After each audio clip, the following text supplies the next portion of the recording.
कनक जब भी अपने घर से बाहर निकलती थी उसे ये लगता है कि उसके पीछे वह लड़का हर रोज आता है, जबकि उसे मना कर दी थी कि तुम्हें ऐसा नहीं करना चाहिए। लेकिन वह उसकी बात सुनने को बिल्कुल भी तैयार नहीं था। वह लड़का कनक के पास आया और कहने लगा कि मैं तुमसे प्यार करता हूँ। कनक ने कहा कि यह अच्छी बात नहीं है, तुम हमेशा यही बात मुझसे कहते हो जो कि मुझे ये सब पसंद नहीं है। लड़का पूछता है कि तुम्हें ये सब क्यों पसंद नहीं है।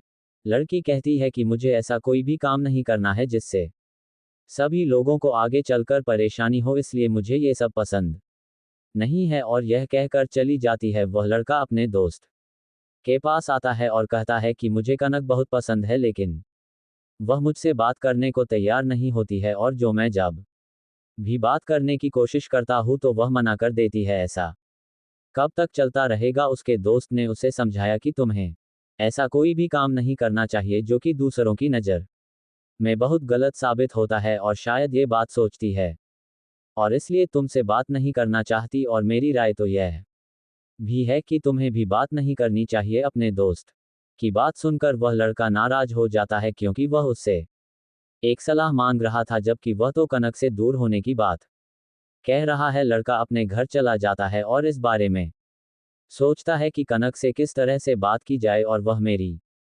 बात सुन सके। ऐसी क्या बात कहूँ, कुछ समझ में नहीं आता।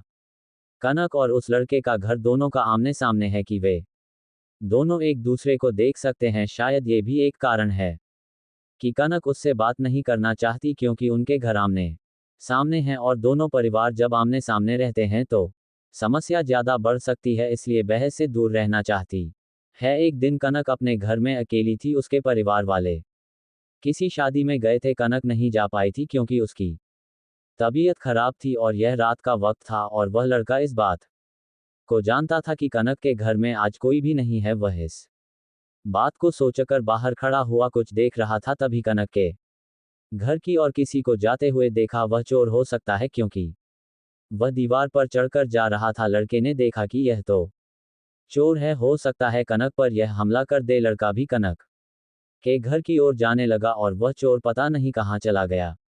क्योंकि चोर नजर नहीं आ रहा था, लड़के को लग रहा था कि शायद घर के अंदर चला गया है। वह लड़का घर के दरवाजे पर आता है और दस्तक देता है। कनक ने दरवाजा खोला और लड़के को के सामने देखा और कहने लगी कि तुम इस वक्त नहीं आना चाहिए, अगर मेरे घर वाले आ गए तो बहुत मुसीबत हो सकती है। तभी वह लड़का कहने लगा कि तुम्हें इस बात की चिंता नहीं करनी चाहिए, तुम्हारे घर में चोर है, उसी के पीछे यहाँ पर आया हूँ, और इससे ज्यादा मुझे कोई मतलब नहीं है।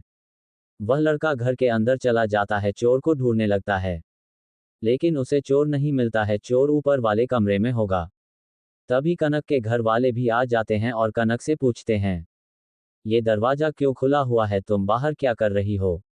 कनक बताती है कि अंदर चोर है और सामने वाला लड़का उस चोर को पकड़ने के लिए अंदर गया। सब लोग घबरा जाते हैं क्योंकि चोर अंदर क्या कर रहा है। सभी लोग एक साथ अंदर जाते हैं, उस चोर को पकड़ने की कोशिश करते हैं। कुछ देर बाद वह लड़का उस चोर को लेकर बाहर आता है। सभी लोग उस चोर को देखते हैं और घबरा जाते हैं, क्योंकि एक चोर अंदर क्या कर रहा था। लड़का ना होता तो पता नहीं क्या हो सकता था। वैसे भी लड़का तो बहुत बहादुर है, उस चोर को देखकर अंदर आ गया और हमारी समस्या को दूर कर दिया, और इस तरह उस चोर को पकड़ा जा चुका था। सभी लोग उस लड़के की तारीफ कर रहे थे और कनक भी इस बारे में देख रहे थे, और वह लड़का अपने घर चला जाता है और किसी से कुछ भी नहीं कहता है।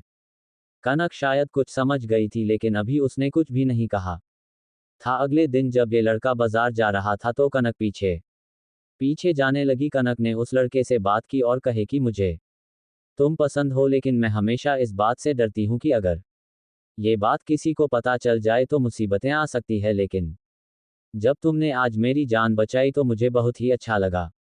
अगर तुम समय पर ना आते तो चोर शायद हमारे घर में चोरी कर सकता था। वह मुझ पर हमला कर सकता है। तुम्हारी वजह से ये सब संभव हो सका है। तभी लड़के ने कहा कि मैं ये कैसे देख सकता हूँ कि तुम किसी मुसीबत में हो, इसलिए मैं तुम्हारे घर के अंदर चला गया था। इस तरह लड़का और कनक धीरे धीरे मिलने लगे और बातें शुरू हो गई और उनमें कब प्यार हो गया इस बात का दोनों को बिल्कुल को पता नहीं था। अब दोनों बात किए बगैर नहीं रह सकते थे। वे दोनों हर रोज मिलते थे और बहुत सारी बातें करते थे और उन्हें अब बहुत अच्छा लग रहा था क्योंकि लड़का उसे पसंद करता था। अब धीरे धीरे वो लड़की उसे पसंद करने लगी थी। जीवन में कभी भी बदलाव आ सकता है, ये हमारी सोच पर निर्भर करता है। हम क्या सोचते हैं और हम उस बारे में क्या करते हैं। जीवन कभी भी बदल सकता है, जो हम सोचते भी नहीं है कभी कभी वह भी हो जाता है।